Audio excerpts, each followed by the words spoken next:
আসসালামু আলাইকুম ভিউয়ার্স। এই মুহূর্তে আমি যে ব্যক্তিটার কথা আপনাদেরকে বলবো তার নাম হচ্ছে মোহাম্মদ হবি।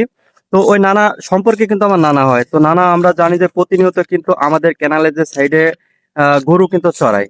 তো এখানে আসি মূলত নানাকেও দেখার জন্য এবং প্লাস নানার যে গরুগুলো আছে এখানে আপনারা দেখতে পাচ্ছেন। এখানে কিন্তু হিউজ পরিমাণ গরু। এই যে আমার নানা এখানে আছে, নানা একটু টাকাও। এই যে মূলত এই যে নানা, এই নানারই কিন্তু এখানে কয়টা গরু নানা? নানার এখানে 16টা গরু মূলত আছে। এই গরুগুলা কিন্তু নানা প্রতিনিয়ত এখানে কিন্তু রাখে মূলত।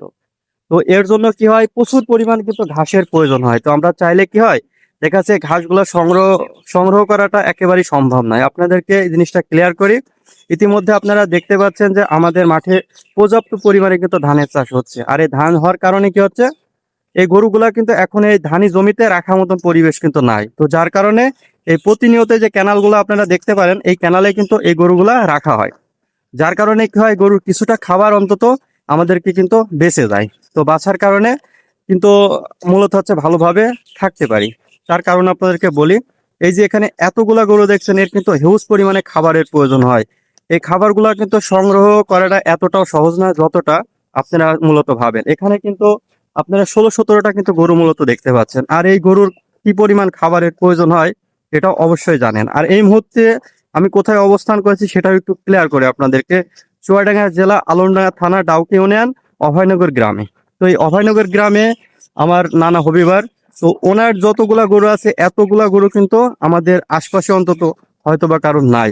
তো একটা সময় আমাদের গ্রামে মোটামুটি অনেকেরই কিন্তু এমন গরুর খামার অন্তত আমরা দেখতাম। তো এদানিং এসে কিন্তু এই পরিমাণ গরু আমরা কাউরেই দেখি না, যেটা সত্য কথা। আর এই গরুর পিছনে আমার হবি নানা কিন্তু এত পরিমাণ শ্রম দেয়, সেটা আপনাদেরকে বলি আমি কিন্তু বোঝাতে পারবো না। কারণ এই গরুগুলা সকাল থেকে সন্ধ্যা পর্যন্ত এই মাঠে কিন্তু চড়ানো লাগে।